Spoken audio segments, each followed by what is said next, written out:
극단적인 어떤 표현까지 나올 정도로 보수 진영 전체의 또 위기감이 굉장히 고조된 것 같습니다.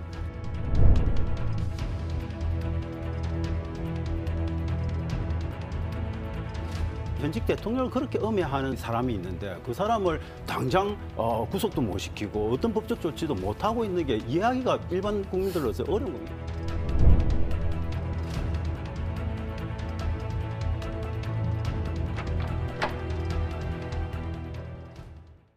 안녕하십니까, 조경근입니다.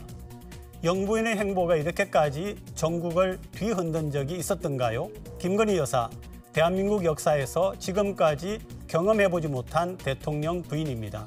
오늘 시사포커스인에서는 이와 관련한 전국 전망, 그리고 부산시 국감 들여다봅니다. 부산에 또 초고층 건물이 들어서는 것도 토론해봅니다.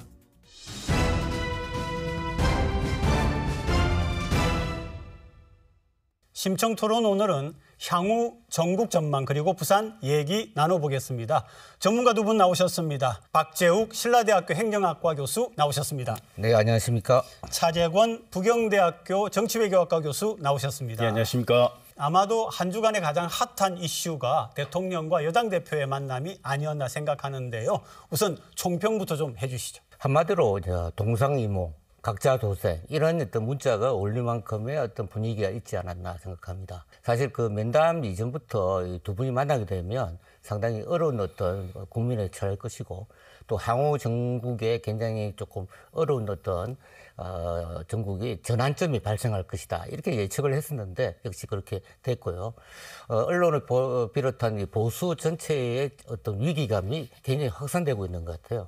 그래서 뭐 조선일보 살서 같은 경우에는 나라인가 아내인가 이렇게 아주 극단적인 어떤 표현까지 나올 정도로 보수 진영 전체의 또 위기감이 굉장히 고조된 것 같습니다. 기본적으로 이번 면담 행사가 저는 한동훈 대표가 뭔가 주연을 하고 싶어서 한 달 동안 사실 때를 쓰다시피 해서 만나게 된 면담인데 결국은 그 면담은 윤 대통령이 연출도 맡고 각본도 쓰고 감독까지 하고 또 주연 자리까지 빼앗아버린 그래서 정말 한동훈 대표하고 윤 대통령 간의 이별의 마지막 언약식 같은 그런 느낌을 준 저는 행사였다 그렇게 보고 한동훈 대표 입장에서는 정말 좀 모멸감을 느낄 수밖에 없기 때문에 이제 공이 자기한테로 넘어왔기 때문에 한동훈 대표가 그 진빚을 어떻게 윤 대통령한테 갚을까 이게 저는 국민들이 지켜볼 수 있는 초미의 관심사가 아닐까 하는 생각입니다. 네, 한 대표가 3대 조치를 건의를 했습니다. 그런데 윤 대통령은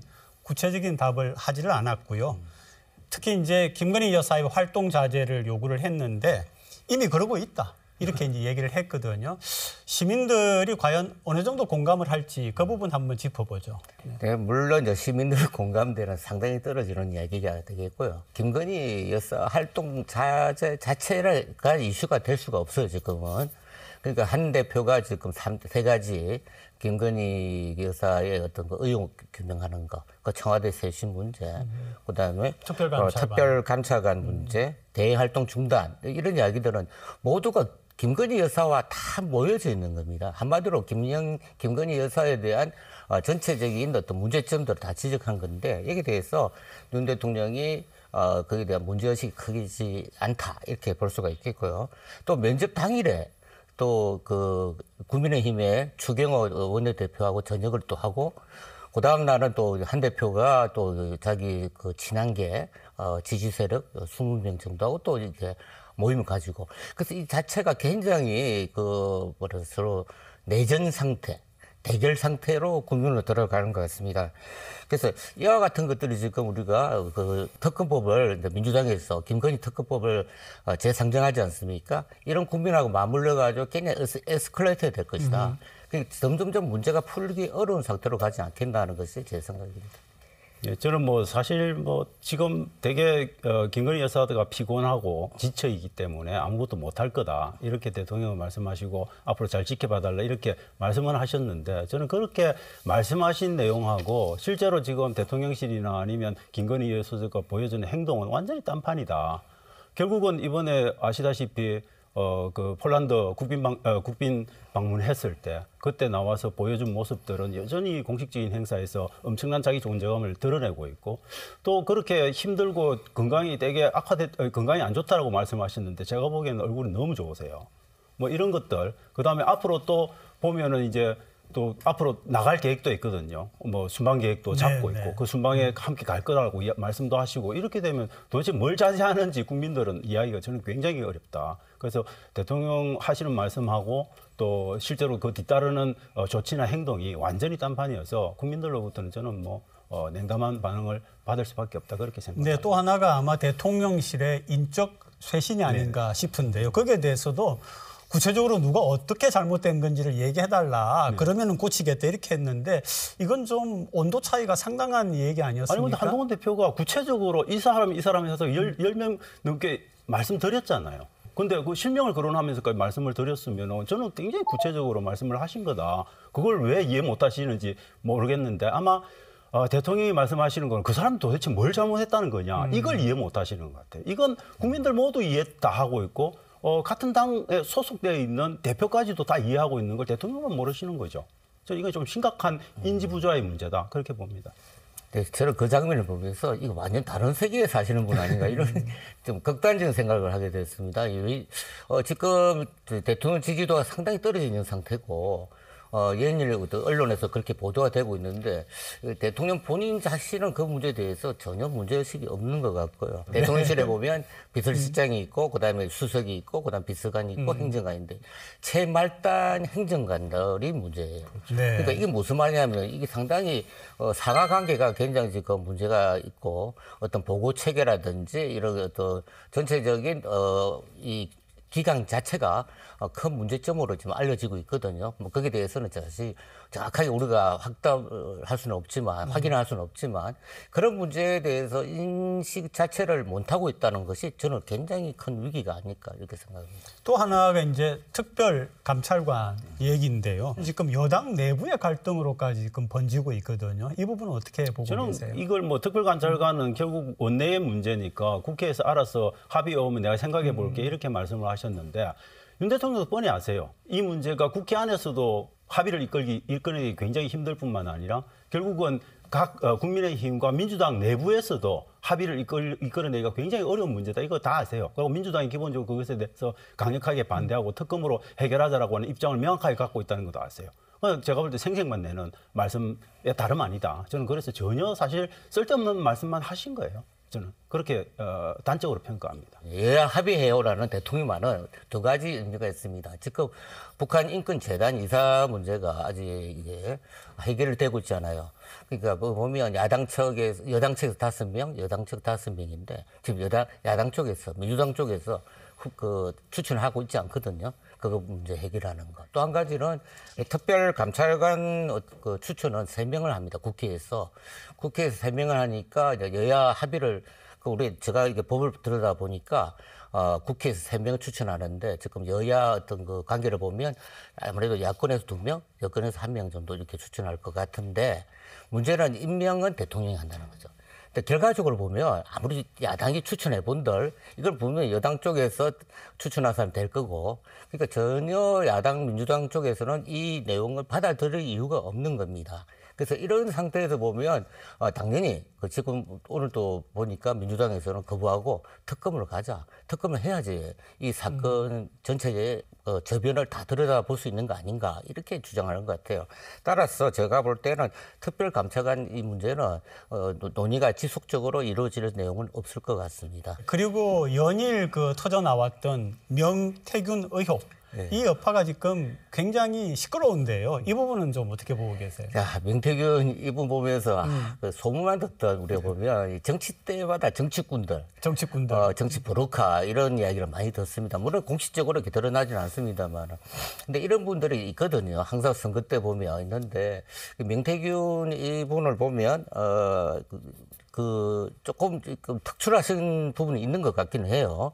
상당수의 의원들이 이 부분들이 다 관계가 돼 있고, 그리고 보통 이런 분들은 그냥 바로 대가를 바로 받거나, 뭐 선거운동 지원을 하거나, 여론조사를 하거나, 이렇게 하거나, 또는 뭐 우리가 소위 말하는 자리 어떤 보전, 약속, 특혜 이렇게 하시는 분들. 그래서 이런 부분이 있는데 주로 어떻게 하냐면 지금까지는 그 우리가 후보들 정치인들 주변의 그 측근들이 필터링을 하는 거죠. 이분 이런 조금 약간 사기성이 계신 분들은 이 뭐라고 해야 되나 그 측근들이 미리 딱 필터 그렇죠. 시켜서 네, 가까이 네, 못 네, 오도록 네, 하는데 네, 이분 명태균 씨 같은 경우는 너무 관련자들을 너무 많이 했어요. 물론 그것을 다 확인을 할 수 없는 상황입니다만 이렇게 본다면 상당수의 의혹이 우리가 조금 너무 진실에 가깝지 않나 하는 생각이 들고요.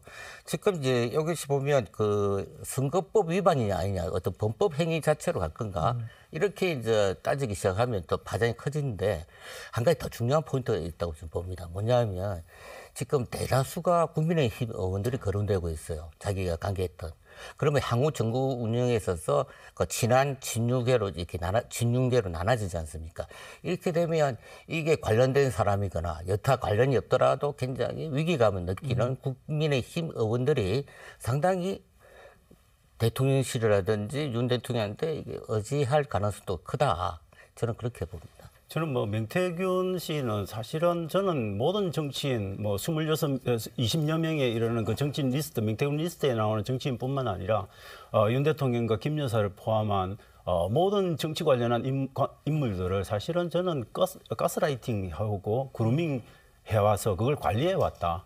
지금은 이제 내가 그렇게 키워놨는데 너희들 뭐하냐 이걸 지금 나를 진짜 해코지를 하면 어떤 결과를 받게 되는지를 보여줄게 이렇게 사실 하는 거죠. 주인과 마치 무스매 관계처럼 되어버린 겁니다. 그래서 이건 저는 빠져나가기 굉장히 어렵다. 왜 어렵냐면 적어도 현직 대통령을 그렇게 음해하는 사람이 있는데 그 사람을 당장 구속도 못 시키고 어떤 법적 조치도 못 하고 있는 게 이해하기가 일반 국민들로서 어려운 겁니다. 이거 당장 그냥 쳐넣어야 되는 거죠. 그런데 그렇게 못 하고 있고 내노라 하는 김재원 뭐 최고위원을 비롯해서 내노라 하는 정치인들이 좀 덤벼들다가 바로 한마디로 그냥 주저앉아 버립니다. 이런 것들 그러니까 침묵하는 게 결국은 범인이다. 이런 심정을 자꾸 국민들이 갖게 만드는 게 문제다. 결국 그 선을 저는 명태균 씨는 타면서 지금 놀이를 하고 있다.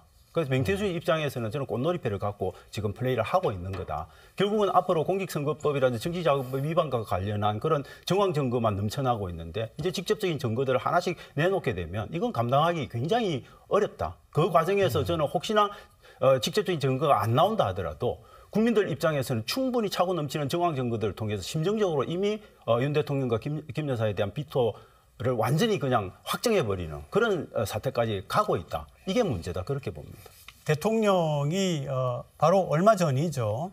그 북러 군사협력에 대해서 또 이야기를 했습니다. 그죠? 보면서 말하자면은 공격용 무기도 줄 수 있다라고 하는 그런 그 의미를 포함하는 멘트를 했단 말이죠. 이런 부분에 대해서는 어떻게 보세요?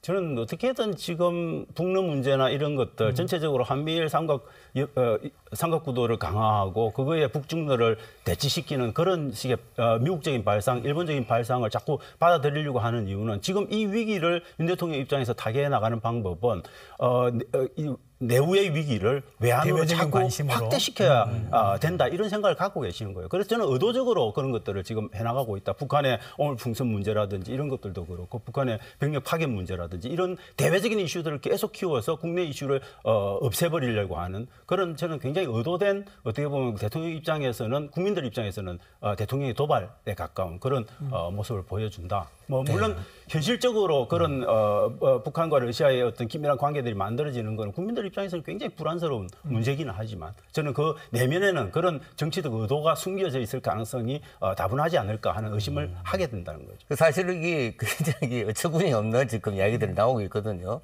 우리가 우크라이나 전쟁에 개입할 필요가 없지 않습니까? 말 우리가 국가 이익이 얼마나 걸려있다고 지금 북한군이 지금 우크라이나 개입한다는 이야기가 많이 나오고 있는데 그게 굳이 우리가 군을 파견하거나 살상 무기를 공급하거나 그래서 러시아하고 뭐 어떤 관계가 더 악화되거나 하는 국익의 관점에서 전혀 고려가 되지 않는 상태입니다. 이런 상태에서 아까 차 교수도 얘기했지만 그럼 뭐냐 이게 순수하게 외교 군사적인 국방적인 관점에서 나온 이야기인지 아니면 이 국내 정치를 전면 어떤 또 돌파 도표하기 위한 정명 도표하기 위한 하나의 우회적인 어떤 전술인지 의구심을 가지지 않을 수가 없는 거죠. 그래서 그런 면에서 볼 때는 특히 군사 파병 이 문제는 함부로 거론하는 게 아니잖아요. 그래서 그런 면에서 좀 조심을 해야 된다 이렇게 봅니다.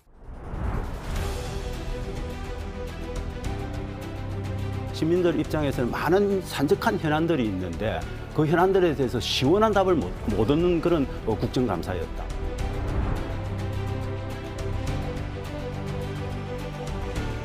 시하고 시민들이 다 관심 갖고 이게 좀 자초되지 않거나 지연되거나 또 문제가 생기지 않도록 더 관심을 갖고 조금 주시를 해야 되지 않겠나.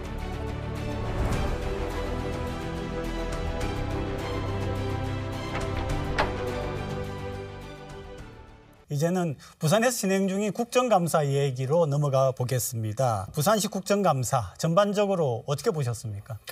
저는 22일 날 이제 부산시 국정감사가 있었고 그 전에 14일 날 국토교통위 감사가 있었는데 저는 부산시의 행안위 국정감사는 국토교통위 감사보다 훨씬 재미없었다. 좀 맹숭맹숭했다 이런 느낌을 좀 주고 있습니다. 왜냐하면 기본적으로 행안위가 전격적으로 부산시만 대상으로 해서 하는 그런 국정감사였는데 거기에 나온 의원들이 민주당은 전재수 의원밖에 없지 않습니까? 그런데 그렇죠. 그분은 지금 위원회가 다르기 때문에 못 나오는 거죠. 그다음에 나머지 17명의 국민의힘 의원 중에서도 몇 분 나오셨는데 이분들은 저는 보호막만 치고 있더라고요, 보니까. 근데 사실 17대 1의 어떤 구도라면은 국민의힘이 자당 소속의 부산시장이지만 사실은 야당의 역할을 해줘야 되는 거거든요. 그래서 정말 따질 건 따져야 되는데 그렇지 않고 거의 저는 시정 홍보실에서 온 느낌 이런 것들을 주면 곤란하다는 거죠. 제가 볼 때 조성한 의원 정도가 그나마 그래도 영도구의 인구 소멸 문제 이런 것들을 다루면서 조금 전향적인 멘트를 하시긴 하셨는데 정동만 의원도 그렇고 이성근 의원도 그렇고 다른 분들은 전혀 안 하셨어요. 저는 이런 것들이 사실은 되게 시민들 입장에서는 이게 뭐지 이런 생각을 갖게 만드는 요소였다. 그래서 시민들 입장에서는 많은 산적한 현안들이 있는데 그 현안들에 대해서 시원한 답을 못 얻는 그런 국정감사였다. 그런 관점에서 저는 민주당도 그닥 좋은 점수를 줄 수 없고 국민의힘은 더 좋은 점수를 줄 수 없는 그런 어떤 국정감사의 어떤 모습이었다. 그렇게 평가를 하고 싶습니다. 저는 역대 국감을 보면서 이번 국감만 이게 정말 너무 형식적이고 맥이 빠지는 국감을 처음 본 것 같습니다.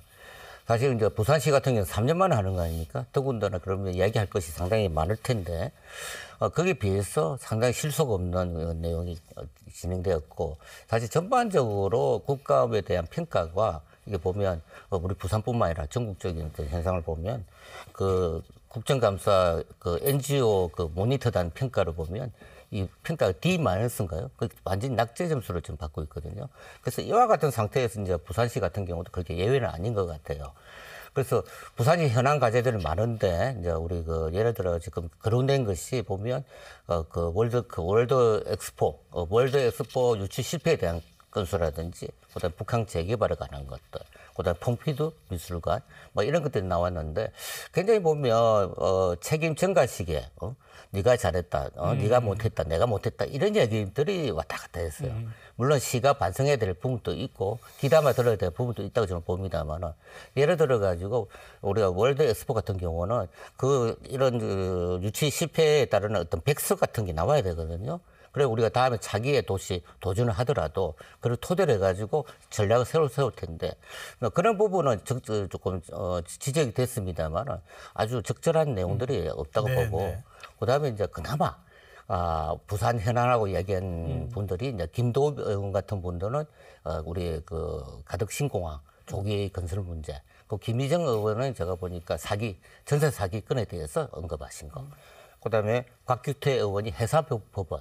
근데 이거 상당히 중요한 부분인데 요 정도 언급한 것에 끝이지 않았나. 많이 아쉬웠다. 이렇게 말씀을 드릴 수 있을 것 같아요. 국토교통위원회에서는 퐁피듀 분관 유치에 대해서 비판이 이어졌는데요. 여론 수렴도 그랬고 재정 낭비도 이렇게 했는데 어떻게 보세요? 그 부분은? 저는 퐁피두 분관 같은 경우는 이미 뭐 민주당 의원들이 설명하고 있듯이 이거 서울에서도 2030년에 유치하려고 노력을 하고 있다. 아마도 될 거다. 그런데 굳이 부산 분관을 또 왜 만들어야 되느냐, 한 나라에 왜 두 개 분관이 필요하냐, 이 문제도 존재를 하는 거고, 퐁피두 미술관이라는 게 세계 3대 뭐 미술관이라고 이야기하지만 지금 그 위상이 굉장히 떨어지고 있고, 내부적인 경영의 어려움 때문에 사실 해외 분관의 수입을 통해서 본관의 그 적자를 메우고 있는 그런 상황에서 왜 우리가 그걸 도와줘야 되냐. 그리고 그 도와주는 돈이 단순하게 미술관 하나 짓고 그걸로 끝나는 게 아니고 매년 60억 가까운 돈을 매년 로얄티처럼 지급을 해야 되는 거고, 그걸 운영하는 데도 상당한 돈이 들어가는, 시민의 혈세가 들어가야 되는 그런 일들을 정말 가성비가 있는 일이냐, 이거에 대한 명백한 이야기가 존재를 하는 거거든요. 그다음에 인천공항공사도 그거 유치해가지고 어떻게 해보려고 했는데 결국 수익성 계산해 보니까 안 나오는 거거든요. 그래서 그만둔 겁니다. 이런 것들을 왜 부산이 굳이 해야 되냐. 물론 덤으로 있으면 좋게 하겠죠. 그렇지만 그 덤으로 있어서 좋은 일에 들어가는 국민 세금이 너무 많다는 겁니다. 그 부분에 대한 저는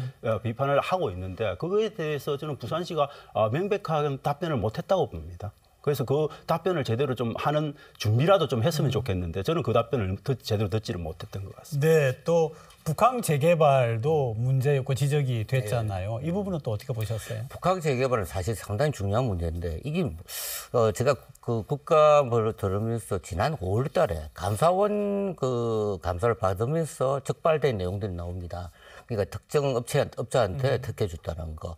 그다음에 그 우리가 그 단위 지구 계획에 어긋나게 지금 용도 변경을 하고 있다. 이런 것들이 이미 지난 5월에 돼 있고 네. 이미 고발 상태인 걸 알고 있는데, 요번 국감에도 이제 비슷한 이야기가 좀 재탕되고 있는 것 같아요. 사실 보면 이게 항만공사 중심으로 이게 돌아가고 있는데, 그동안 5월 달하고 뭐 의원들도 지적하고 있습니다만, 이게 대해서 뭔가 조치를 취하거나 뭐 이렇게 하는데, 이거 항만공사 사장님 와서 뭐 계속 우리가 노력하고 있다, 이런 이야기인데요. 네. 사실은 우리가 항만공사라는 것은 굉장히 우리 부산시에 굉장히 귀중한 사업이고 한데, 그에 대해서 좀 진척이 없었던 것은 우리가 반성해야 될 부분이 있고, 저는 또 한 가지 중요한 것은 이제 그 월드 엑스포 때 연동시켜서 우리가 북한 재개발, 그랬었죠. 그다음에 가덕신공항 이렇게 됐는데, 그때 굉장히 추진 동력이 컸죠. 근데 월드 엑스포가 지금 유치가 이렇게 불발된 상태에서는 북한 재개발 문제하고 가덕신공항에 대해서 정말 더 시하고 시민들이 더 관심을 갖고, 이게 좀 자초되지 않거나 지연되거나 또 문제가 생기지 않도록 더 관심을 갖고 조금 주시를 해야 되지 않겠나 싶습니다. 산업은행 문제, 야, 이거는 뭐 우리 프로그램에서 수없이 다뤘는데요. 왜 안 되고 지금 뭐 어떻게 해야 되는 겁니까? 저는 기본적으로 그 네, 노조에서 엄청나게 강력하게 반대하고 네, 있는 네. 그 반대의 어떤 힘이 엄청나게 세고, 그걸 정치권이 극복해 나가기가 굉장히 어려운 측면이 있는 거고, 그 속에서 저는 지역 이기주의의 어떤 문제도 있는 겁니다. 원래는 민주당의 김민식 의원이 이제 영등포가 자기 지역구니까 거기에서 산업은행이 이전하는 거를 반대를 했는데, 이제는 민주당만이 그렇게 하는 게 아니고 세월에는 오세훈 서울시장까지 가세를 해가지고 당연히 산업은행 본점은 서울에 있어야지, 이렇게 말씀을 해버리거든요. 그럼 이거는 국민의힘이 민주당을 공격하기도 어려운 겁니다. 내부의 분열도 생겨버린 거죠. 그래서 저는 차원이 완전히 다르게 가고 있어서 점점 산업은행 이전은 좀 난망해지고 있는 부분이 있다. 그래서 저는 이걸 하기 위해서는 결국은 이 국회 안에서 의석을 많이 갖고 있는 야당의 적극적인 협조 없이는 불가능한데, 그걸 이끌어내기 위해서는 협치를 해야 됩니다. 그런데 지금 아시다시피 전국의 운영, 대통령실의 어떤 전국 운영의 방향이라든지, 그다음에 여당인 국민의힘의 어떤 전국 운영의 방향이 그 협치에 가 있지 않은 거죠. 이런 상황에서는 저는 완전히 난망하다, 그렇게 평가를 합니다. 산업은행 문제. 네, 뭐 산업은행 그 문제는 사실 그 우리 산업법을 하나 개정하면 되는 겁니다. 형식적으로 굉장히 간단한 이야기예요. 그러니까 산업은행 본점을 뭐 서울에 둔다, 그 규정을 바꾸는 건데, 근데 그것이 굉장히 이제 어려운 작업이 되겠죠. 지금 뭐 산업은행뿐만 아니라 우리 글로벌 허브 도시 특별 법안 같은 것도 보면 지금 수도권의 지방을 보는 관점들, 이해관계가 상당히 변하고 있다. 지금 우리 인구 절반이 다 수도권에 살고 있고, 더군다나 이 문제에 있어서 이전에는 그 우리가 지방 출신들이 서울에 가서 그다음에 이렇게 어떤 지위도 차지하고 중요한 의사결정을 할 수 있는 위치에 갔습니다만, 요즘 이렇게 보게 되면 다들 지방 출신들 아니고 주로 수도권 출신들로 이렇게 채워지고 있는 부분들. 그다음에 의석 같은 경우도 절반 이상이 이 인구수에 비례해서 그렇죠. 다들 수도권 어원도 채워주고 있어요. 그래서 사실 사는 이전도 굉장히 어려운 지금 지경이 있습니다만 앞으로 이 부분이 점점 고착화될 것 같다. 지방의 이해관계가 이제 소위 말하는 비수도권 이해관계와 수도권 이해관계가 첨예하게 부딪힐 때 우리는 이제 지방 입장에서 비수도권 입장에서 우리가 얻을 수 있는 것이 무엇인가 좀 근본적인 문제 제기를 좀 필요할 것 같아요. 그렇지 않으면 앞으로 유사한 어떤 법안이라든지 사업 계획들, 정책들이 다들 수도권 눈높이에서 이해관계에서 가게 되면 지금 지방 소멸이 우리가 예상했던 것보다 더 빨리 오지 않겠나 그런 우려가 듭니다. 오늘 두 분과 함께 얘기 나누는 주제가 향후 전국 전망이었거든요. 마지막으로 자, 향후에 전국이 어떻게 될 것 같습니까? 그 지난번에도 제가 말씀드렸지만 이제 올해 연말부터 되면 이제 특검 정국 더 나아가서 발전한다면 탄핵 이야기도 나올 가능성이 있습니다. 그래서 굉장히 지금 여당 내부의 분열, 그다음에 11월 15일 이재명 그 당대표의 이제 판결, 1심 결과가 나올 텐데 그게 굉장히 중요한 또 고비가 될 겁니다. 그래서 이런 것들이 맞물려 가면서 굉장히 여야 대치 또는 여당 내부에서의 분열은 더 격화될 가능성이 크기 때문에 연말 전국에 있어서 한국 정치가 크게 요동을 칠 겁니다. 치고 좀 권력 구조에 대한 어떤 뭐 비판 그것이 그 어느 때보다도 굉장히 거세게 와닿지 않을까. 그래서 굉장히 어려운 시간이 맞이할 것 같습니다. 저는 한마디 더 이 연말 전국은 그냥 오리무중 안개 전국이 계속 이어질 가능성이 높고 그 오리무중 안개 전국 속에서 국민들도 갈 길을 저는 잃을 가능성이 매우 높다. 그 속에서 정말 이렇게 나침반 놓아주고 지시등이라도 놔줄 수 있는 사람은 저는 딱 두 사람이 있다고 봅니다. 윤석열 대통령 못합니다. 김건희 여사 못합니다. 그럼 누가 해야 되느냐? 결국 저는 이재명 대표하고 한동훈 대표가 엄청난 정치력을 발휘할 필요가 있다. 특히 저는 지금 갈팡질팡하고 있는 한동훈 대표가 명확한 자기 리더십을 갖고 이 문제들을 해결해 나가면서 이재명 대표와 적극적인 협력을 통해서 여의도 정치를 복원하고 그 속에서 국회가 뭔가 대통령실을 압박해 나가면서 전국을 해결해 나가는 이런 방식의 어떤 해법들을 찾아나갈 필요가 있을 것 같다. 그렇지 않으면 국민들은 안개 속에서 아마 길 잃고 헤맬 거다. 그렇게 봅니다. 네, 오늘 두 분 좋은 말씀 정말 고맙습니다. 네. 뉴스앤 이슈 오늘은 행정통합과 초고층 아파트 문제 다룹니다. 서지현 송의원 부산시의회 의원 함께합니다. 어서 오십시오. 첫 번째 영상 보시겠습니다.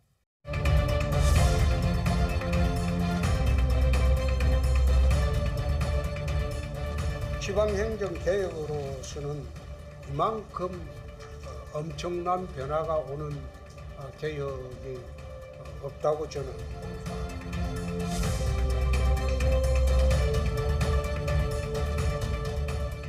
최초의 임시의 소집을 12월 17일 정도에 예정하고 있고 그러면 실질적으로 그때부터 사무 개시가 처리된다고 보시면 됩니다.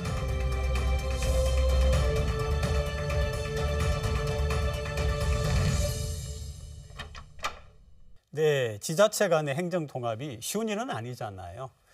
부산 경남도 추진 중에 있긴 한데 대구 경북이 합의문을 발표했다고 하더라고요. 어떤 내용입니까? 대구 경북의 이번 행정통합 관련된 이슈는 22년도부터 시작이 됩니다. 사실 22년도에 홍준표 시장은 이 행정통합에 대해서 현실성이 없다며 반대 입장을 펼쳤습니다. 그러나 24년도에 이제 그 반대 의견을 철회를 하고 5월경에 이제 경북과 대구가 이제 합의를 하는 상황이 발생을 했습니다. 6월에는 사자 회동이 있었지만 8월에 다시 대구에서는 중단을 선언을 했었습니다. 이런 과정에서 행안부가 지금 지역 통합에 대한 이슈를 굉장히 강조를 하고 있고 한 관계로 중재안을 이번 10월에 함께 펼치게 되었고요. 가장 쟁점 사항이었던 그 청사 및 관할구역 그리고 시군과의 그 권한 문제에 대한 부분까지 중재안을 조금 펼쳐서 합의를 하게 된 상황입니다. 네, 합의 내용 좀 한번 정리를 해봐 주시고요. 또 하나는 부산 경남 같은 경우에는 뭐 좀 추진 중인 일도 얘기해 주시죠. 이번 합의 내용을 보면 TK 행정통합 관련해서 이제 4개 관계기관의 역할과 그리고 대구시 그리고 경상북도에 관해 7가지 합의 사항을 지금 녹여내고 있습니다. 그 세부 내용들을 보면 수도권의 위상에 준하는 대구 경북특별시를 설립하겠다는 그런 내용이 들어가 있고 그리고 관할 시군 자치구의 이제 역할을 관한 사항들, 그리고 균형 발전 전략에 대한 부분들, 그리고 앞서 말씀 주신 것과 같이 민감한 부분이었던 청사 배치와 이제 기능 부담, 그리고 분담 이런 내용들, 그리고 행정 조직, 그리고 소재지, 그 마지막으로 주민 의견을 어떻게 수렴할 건지에 관한 이러한 세부 사항들이 지금 들어가 있습니다. 이런 합의문 서명에 따라서 이제 대구 같은 경우에는 특별 법안을 입법 절차하는 이제 절차에 들어갈 거고, 앞으로 주민 여론을 수렴하는 절차를 지금 가질 겁니다. 대구가 이렇게 지금 속도를 내고 있는데 지금 부산은 뭐 하냐 이런 얘기들도 많이 하실 수 있는데, 부산 같은 경우에도 작년에 이제 이미 이제 시민 여론을 수렴을 하기 위한 절차를 진행을 했었는데, 그 당시에 이제 시민분들께서 이제 인식이 아직 미흡하다는 부분들 때문에 탄력을 못 받은 부분들이 있습니다. 따라서 이제 올해 4월 달에 다시금 이 행정 통합에 대한 그런 부분들을 합의를 하고, 지금 통합에 대한 부분들을 다시 이제 행정적으로 지금 부각을 시키고, 부산시에서도 지금 경상남도와 이제 협의를 통해서 11월 달에 관련해서 그 합동 추진단을 지금 또 구성을 하기로 한 그런 상황이 시민들 있습니다. 같은 경우에는 뭐가 추진되고 있다는 생각을 못 하고요. 대구는 합의문을 발표했는데 부산은 뭐 안 하는 거 아니에요 이러는데, 좀 한번 정리를 해봐 주시죠. 부산 같은 경우는 이미 이 과정은 끝이 난 이미 상황입니다. 끝이 났어요? 이미 합의문은 네네. 발표가 된 상황이고요. 이제 다만 우리 부산 같은 경우는 메가시티라는 개념이 굉장히 처음부터 좀 지배적으로 여론적으로도 자리 잡고 있었기 때문에 이 행정 통합이라는 부분에 대해서 인지도도 좀 낮은 상태이고, 그리고 이 추진되는 과정 자체가 원활하게 보이지 않는 단점이 있었습니다. 다만 부산은 23년도에 이제 토론회와 여론조사를 실시해 왔고요. 올해 4월부터 행정통합에 대한 연구가 시작이 됐습니다. 그리고 11월에는 이제 행정통합공론화위원회도 이제 출범이 될 예정입니다. 지금 현재적으로까지 저희가 여론조사를 한 결과에 따르면 4,000명을 대상으로 2번 정도 여론조사를 했었는데요. 행정통합 자체에 대한 인지 비율이 굉장히 낮았습니다. 네. 인지하는 비율은 30.6%, 인지하지 못하는 비율이 69.4%였고, 인지를 못하다 보니 이 찬성 반대에 대해서도 메가시티의 개념과 조금 혼재가 되면서 반대 비율이 높았습니다. 그러다 보니 23년도에 이런 여론조사 결과를 가지고 이제는 정보에 대해서 충분히 숙지를 좀 드리고, 그리고 좀 구체적으로 실현 가능한 이 합의문에 따랐던 그 구상안을 지금 만들기 위한 계획 중에 있습니다. 11월부터는 좀 더 본격화될 것으로 보입니다. 그런데 사실은 부산 경남 행정통합 얘기는 꽤 그래도 우리 기억에 오래전에 나온 건데, 시민들이 인식을 못했다라고 하는 거는 그럼 추진하는 시의 책임이 크지 않습니까, 이 부분? 우선은 말씀드린 것처럼 대구 경북은 올 10월에 합의문을 발표를 했고, 부산 경남은 작년부터 이제 시작을 했습니다. 23년부터 시작을 해서 이제 합의문은 발표가 이미 된 상황이지요. 그래서 이슈적으로 최근에 나오다 보니까 이 부분이 조금 더 두드러지는 것 같습니다. 더해서 말씀드린 것처럼 지금 이 행정통합 같은 경우는 시민 동의가 필수입니다. 그러니까 무조건적으로 시민 동의를 전제해서 밀어붙여서는 안 되는 사업인데다가 갈등 요소가 발생을 해서 오히려 시간이 더 늦어질 수가 있습니다. 이번에 경북과 대구의 그 통합안 같은 경우는 시민 동의가 전제가 된 상태로 합의가 된 것입니다. 부산 같은 경우는 지금 부산 경남으로 해서 여론조사부터 시민 공론화 작업에 굉장히 큰 애를 쓰고 있습니다. 그래서 조금 더 완성도 높은 통합을 추진하겠다라는 것이 굉장히 강한 의지이기 때문에 시도민 의사를 충분히 반영을 하겠다라는 의지로 해서 지금 속도전보다는 완성도 있는 단계로 지금 가고 있다라는 말씀을 좀 드리고요. 권한과 재정의 이양을 완전하게 하는 것이 목표입니다. 그래서 특별법 제정에 대한 추진을 오히려 더 공을 좀 쓰고 있는 상황이다라고 보시면 좋을 것 같습니다. 단계가 총 4단계 정도로 될 텐데요. 기본 구상안이 발표가 되고 나면 이제 특별법을 제정을 함으로 해서 이 행정자치구역이 통합되는 부분에 대한 특별법으로 통해서 재정과 권한의 이양을 추진을 하게 됩니다. 이후에 통합이 결정이 되고 나면 출범이 되는 단계이기 때문에 시간이 조금 더 걸리긴 하겠지만 완성도 있는 추진을 위해 시민분들의 관심이 필요합니다. 그렇게 단계별로 나아가게 될 때 이제 시민 관심이 전제가 돼야 되고요. 또 이제 궁금한 거는 그러면은 그 가운데서 가장 중요하게 어떤 부분을 시민도 인식을 하고 또 시가 추진을 해야 될 건가? 그런 것 한번 짚어보죠. 가장 중요한 부분이 뭐냐? 이 행정 통합을 해 나아갈 때 뭐부터 해야 되느냐? 역시 이제 시민의 동의 그 부분이에요. 결국에는 지역의 이제 발전 전략이라든지 이런 부분들과 그리고 지역에서 나오는 이제 지역에서 개발되는 그런 사업들에 대한 투자를 지역에서 이제 지방의 세입이나 세출을 통해서 이제 할 수 있는 그 지방 말 그대로 이제 지방 자립을 위한 그런 노력을 이제 메가시티 이렇게 이제 통합을 통해 가지고 이루고자 하는 그런 취지가 강하기 때문에 무엇보다 이번에 논의되는 기관들은 정부에서 이제 논의되는 기관들을 보면은 행안부와 그리고 이제 지방시대위원회 이 두 기관들밖에 없습니다. 지금 참여하고 있는 기관이 하지만은 이제 그 지방 산업의 육성이라든지 아니면 지방 재정 이양을 위해서는 기획재정부라든지 아니면 산업통상부 이런 정부 기관들이 함께 이제 논의에 참여해야 되는 부분들이 있습니다. 또 한 가지 얼마 전에 뉴스를 보면은 지방시대위원회는 설치는 되어 있는데 뭐 하는 거냐 이런 것도 봤거든요. 전체적으로 뭐가 가장 중요하고 뭐부터 해야 되는지 한번 짚어보고 이 주제는 마무리하죠. 뭐 가장 중요한 건 반복돼서 말씀드리지만 시민분들의 동의입니다. 시민분들의 동의 없이는 완전한 통합이 이루어질 수가 없다라는 말씀을 드리고요. 시민분들께서 충분히 숙지할 수 있도록 하는 것이 시에서 진행을 해야 할 노력이라고 봅니다.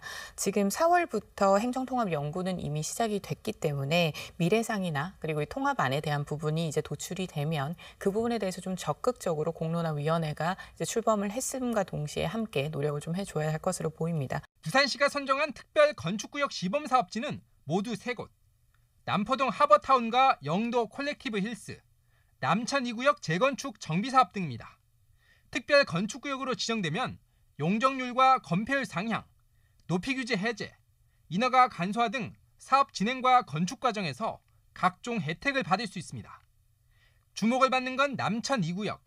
기존 삼익비치 아파트를 철거하고 99층 초고층 아파트를 짓겠다는 계획을 내놨기 때문입니다. 그 바닷가를 따라서 사람들이 즐길 수 있는 그런 곳이 되는 것이죠. 그래서 이 프로젝트는 그렇기 때문에 부산을 위한 프로젝트라고 생각합니다. 이 프로젝트를 해서 부산이 바뀔 것이라 생각을 하기 때문이죠. 특별 건축구역 지정이 상시화되면 다른 공동주택 사업 현장들도 수익성을 따져본 뒤 해외 유명 건축가를 앞세워 99층 초고층 추진에 나설 수 있습니다. 지금 삼익비치 말고도 다른 재건축을 바라는 많은 단지들이 있잖아요. 당연히 이제 사업 주체 측에서는 이런 초고층으로 갈 수 있는 기회를 놓칠 수 없다라는 분위기가 형성될 수밖에 없을 거고요. 향후 초고층 건물 난입 등 문제점을 보완하기 위한 명확한 특별 건축구역 지정 기준 설정이 필요하다는 지적이 나옵니다. 공식적인 명칭이 특별 건축구역 활성화 시범사업 이렇게 이야기하던데 어떤 사업입니까? 예, 부산시에서는 그동안 이제 명확한 도시 계획에 따라서 도시가 발전하는 게 아니고 전후에 이제 생성된 이런 도시다 보니까 도시 미관을 해치는 건물들이 많았습니다. 그에 대한 이제 문제 제기를 통해서 부산시에서는 부산의 도시 미관을 좀 개선을 하고 그걸 글로벌 허브 도시로서의 이미지를 제고하기 위해서 민간 투자자들이 부산의 이제 랜드마크가 될 수 있는 그런 건물들을 지으려고 할 때 시에서 어느 정도 이제 용적률을 조금 상향시켜주고 그리고 설계비에 대한 지원을 통해 가지고 세계적인 건축가들의 설계를 반영해서 도시 미관을 좀 더 예쁘게 해보자 하는 그런 취지에서 시행된 이번 시범 사업입니다. 이번에 뭐 공모를 통해서 진행됐다고 하던데요. 23년도 9월에 이제 2030 부산 건축 도시 디자인 혁신 발표를 통해서 본 사업은 좀 시작이 됐습니다. 최초는 사실 엑스포와 함께 기획이 되기는 했습니다만 엑스포 유치 과정에서 남은 그 자산이라고 볼 수 있을 것 같습니다. 24년 심사를 통해서 7개소가 선정되었고 한 곳은 이제 신청 철회가 되면서 총 6개소가 심사가 된 결과 이번에 3개소가 선정이 된 것입니다. 본 공모에 참가한 기획 설계 건축가들은 이제 건축상 중에서도 굉장히 큰 권위를 지닌 것으로 알려져 있는 하얏트 재단이 지원하는 이 프리츠커 건축상 수상자도 3명이 지금 들어가 있습니다. 그래서 굉장히 심미적으로 그리고 디자인적으로도 전 세계에 좀 이목을 끌 수 있는 부분이고요. 앞서 말씀 주신 것처럼 우리가 뉴욕 맨하탄이나 일본 도쿄에 갔을 때 굉장히 초고층 건물이나 좀 상징 상징적인 건물들 앞에서 관광객들이 사진을 찍고 그리고 도시 디자인이나 계획이 되는 것처럼 친미성과 도시 디자인을 위한 사업이다라고 보시면 좋을 것 같습니다. 영상에 방금 보니까 시범 사업으로 3곳이 선정됐다고 이렇게 되어 있는데 소개를 좀 해주시죠. 총 6곳 공모 중에 이제 3곳이 선정이 됐는데 그 3곳은 살펴보면은 남포동의 이제 하버타운, 그리고 영도의 콜렉티브 힐스, 그리고 지금 가장 쟁점이 되고 있는 곳이 지금 남천 2구역 예전 저 삼익 비치 아파트 구역의 재건축 정비 사업입니다. 남포동 하버타운 같은 경우에는 여기에 이제 공동주택 그리고 숙박시설 그리고 근린생활시설을 짓는 걸로 계획되어 있는데 지하 6층, 지상 45층 규모로 네덜란드의 위니마스라는 유명 건축가의 작품으로 지금 설계가 되고 있습니다. 그리고 영도 같은 경우에는 관광 숙박시설과 근린생활시설인데 여기는 지하 1층에서 지상 3층의 규모로 이렇게 낮은 건물들이 이렇게 펼쳐져 있는 식으로 지금 구상이 되고 있습니다. 여기 또한 지금 네덜란드 위니마스 건축가가 지금 설계를 하고 있는 곳이고, 마지막으로 저 남천 2구역이 지금 재건축 사업이 진행되고 있는데 여기가 원래 그 재건축 계획에서는 지하 3층, 지상 60층 규모의 아파트였는데 이번 용적률을 상향을 시켜주면서 지하 4층, 지상 99층으로 지금 되게 되면서 이렇게 고층 건물이, 그러니까 이게 상업시설이 아닌 주택을 이렇게 고층 건물을 지으면서 과연 여기에 이제 혜택을 주는 것이 맞는지에 대한 그런 논쟁들이 좀 일어나고 있는 그런 상황입니다. 그러니까 이제 그동안 재건축을 원한 건 사실인데 호수가 많이 나오지 않으면은 현재 소유주들이 부담해야 되는 그런 부담이 많잖아요. 그래서 이제 일각에서는 이렇게 고층으로 지어진 이유가 미관이나 이런 것도 있겠지만 그런 부분을 해소를 한 게 아니냐 이렇게 이야기를 하는데 99층 빌딩 어떻게 생각하세요? 아무래도 이번 특별건축구역의 그 지역들 자체를 보시면 이제 어느 그 계획이나 허가는 이미 나 있는 지역이었고요. 이제 여기에서 조금 더 그 도시에 맞게끔 좀 랜드마크가 필요하다 생각한 지역들을 선정한 것으로는 보입니다. 하지만 지금 이 남천 2구역 재개발 지역 같은 경우는 최초에는 3,325가구가 이제 설립될 예정이었는데 이제는 3,700세대 규모로 재건축이 추진이 되게 됩니다. 물론 99층이라는 초고층의 건물로 원래는 지상 60층 정도의 규모에서 39층이 더 늘어나게 된 상황이기는 합니다만 이 부분이 줄 수 있는 지역에 대한 가치를 조금 더 집중을 했다라고 보고 있고요. 다만 이 용적률이나 건폐율이 모두 다 이제 좀 해지가 되면서 인센티브가 이제 좀 부여가 되는 부분에서 개인 자산적인 취득에 대한 부분이 좀 강조가 되다 보니 그에 대한 우려가 지금 따르고 있는 것으로 보입니다. 초고층 건물이 이렇게 들어서게 되면은 이제 앞으로 다른 재건축에도 그렇게 영향을 줄 것 같은데 어떻게 보고 계세요? 초고층 건물로 이제 짓다 보면은 뭐 그 사업성이 높아진다고 생각을 하는데 오히려 초고층 건물이 더 이제 사업성이 떨어지는 경향이 있습니다. 네네. 그렇기 때문에 삼익 비치 이제 남천 2구역 같은 경우에도 그 이전에 60층 건물로 이제 재건축을 진행을 했을 때는 재건축 재개발할 때 이제 기존에 계시던 분들의 추가 분담금을 내고 이제 들어가시는 분들 외에 이제 일반 분양으로 나오는 세대가 140세대 정도밖에 안 되기 때문에 수익성 확보가 어려운 구조였는데 좀 더 이제 그 상향시키다 보니까 그 수익성이 많이 나서 이제 재건축이 가능하다 이런 지금 입장을 보고 있는데 50층 이상 되는 이제 건물들 같은 경우에는 오히려 건물을 올리면 올릴수록 더 이제 비용이 많이 부담이 되기 때문에 이렇게 용적률을 이제 많이 주더라도 시에서는 이제 그걸 규제할 수 있는 방안들이 좀 더 생길 수 있다고 생각을 합니다. 용적률 관련해서 부산시가 관리한다 이런 게 무슨 얘기가 되는데 이번 시범사업 대상지에 한해서는 건축법상 최대 용적률의 1.2배까지 적용을 하게 됩니다. 1.2배까지. 그러니까 그만큼 네네. 창의성에 좀 집중을 했다라고 보시면 좋을 것 같고요. 혁신적 디자인을 세계적 건축가들이 마음껏 펼쳐볼 수 있게끔 제약을 해지했다라는 지점에서 이 시범사업이 의미가 있는 것입니다. 그리고 이번 남천 2구역 재건축 정비 사업은 말씀 주신 것처럼 오히려 입주민들의 부담은 조금 더 덜어질 수 있을 것으로 것으로 보이고 또 현재 지금 광안리가 굉장히 관광 산업으로도 뜨고 있는 지역인데 이곳의 연장선상으로 랜드마크성의 혁신적 디자인의 건물이 생긴다라는 것 자체도 큰 의미를 부었다고 생각을 합니다. 다만 이제 시에서는 이 부분은 시범 사업이었기 때문에 시범 사업만 좀 돼서 인센티브가 적용이 된 것이지 다른 지역에서의 건축물에 대해서는 보다 더 공동주택위원회라든지 그리고 건축주택국 소관으로 이루어지는 위원회들에서 경관을 포함해서 다양한 심의에 조금 더 철저하게 할 것입니다. 최근에 이기대 지역에서 지어지려고 했던 공동주택이 철회된 것과 마찬가지로 경관에 대한 심의 그리고 수변에 대한 관리 이런 부분들도 부산시는 지금 챙기고 있기 때문에 수변 관리에 대한 용역 결과도 올해 말에 발표가 될 예정입니다. 그에 따라서 이 시범구역과는 다르게 도시계획은 관리가 될 것이다 라고 말씀드립니다. 그 흔히 구축 아파트 이렇게 이야기하잖아요. 부산에도 굉장히 이 도시의 구조상 산이 많다 보니까 아파트가 굉장히 많은데 재건축을 해야 되는 그런 아파트가 굉장히 여러 곳이 있을 거거든요. 그럼 그런 데서도 이번처럼 특혜를 달라. 이렇게 얘기하지 않을까요? 어떻게 예상하세요?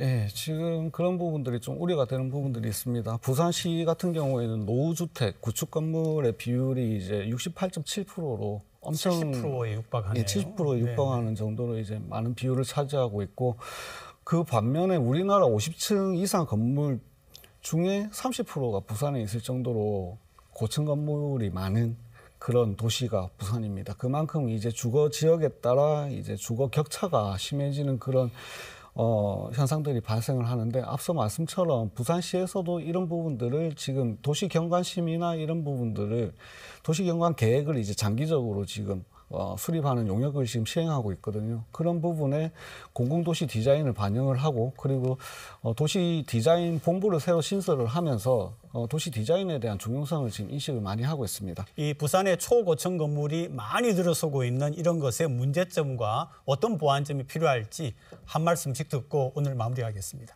예, 결국에는 상업시설이 아닌 주거시설의 고층화가 지금 가지는 문제점에 대해서 저희가 한번 생각을 해봐야 되는데 지금 뉴욕의 맨하탄 앞서 말씀 주신 것처럼 뉴욕의 맨하탄에 보면은 뭐 허드슨 야드라든지 아주 고층 건물이 많은 그런 지구들을 보면은 거의 상업시설들이 많이 와 있습니다. 상업시설들이 들어가 있다 보면은 거기서 이제 또 파생되는 경제 효과라든지 그 안에서 또 자족되는 이제 소비 촉진 이런 것들을 기대할 수 있지만 주거단지가 많이 이렇게 고층 아파트가 들어서게 되면 거기에 상업시설을 통한 이제 경제순환 효과를 저희가 반감시킬 수밖에 없기 때문에 기존에 들어서 있는 그런 고층 주거단지들을 저희가 뭐 어떻게 할 수는 없겠지만 앞으로는 주거단지들보다 이제 상업시설들이 좀 더 들어올 수 있도록 하도록 하는 노력이 필요합니다. 그러기 위해서는 또 이제 부산 내부의 경제가 활성화돼야 되고 결국에는 선순환 구조가 되기 위해서는 다른 부분들 이제 지역 산업이라든지 인구가 유입될 수 있는 그런 구조들을 만들 수 있는 노력들을 계속 시행해야 될 거라고 보고 있습니다.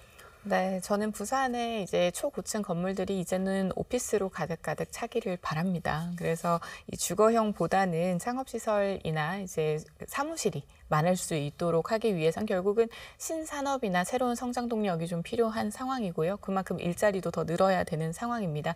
그렇게 된다라고 하면 당연히 수요가 있기 때문에 공급도 이루어질 것으로 보입니다. 우리 지금 부산 같은 경우는 이렇게 초고층 건물에 대해서 사실은 빌딩풍이라든지 또 이제 태풍이나 그리고 침수가 일어나는 부분에서도 함께 문제를 제기를 하고 있습니다. 자연에 대한 부분을 활용을 하다 보니 안전과 재난 문제도 뒤따르는 부분인데요. 이 부분과 함께 경관까지 이제는 보다 조금 더 신경을 써서 다시 초고층 건물이 지어진다라고 한다면 모두 사무실로 가득 찰 수 있는 그날을 좀 기대해 보겠습니다. 저도 같은 기대를 해 보겠습니다. 오늘 두 분 고맙습니다.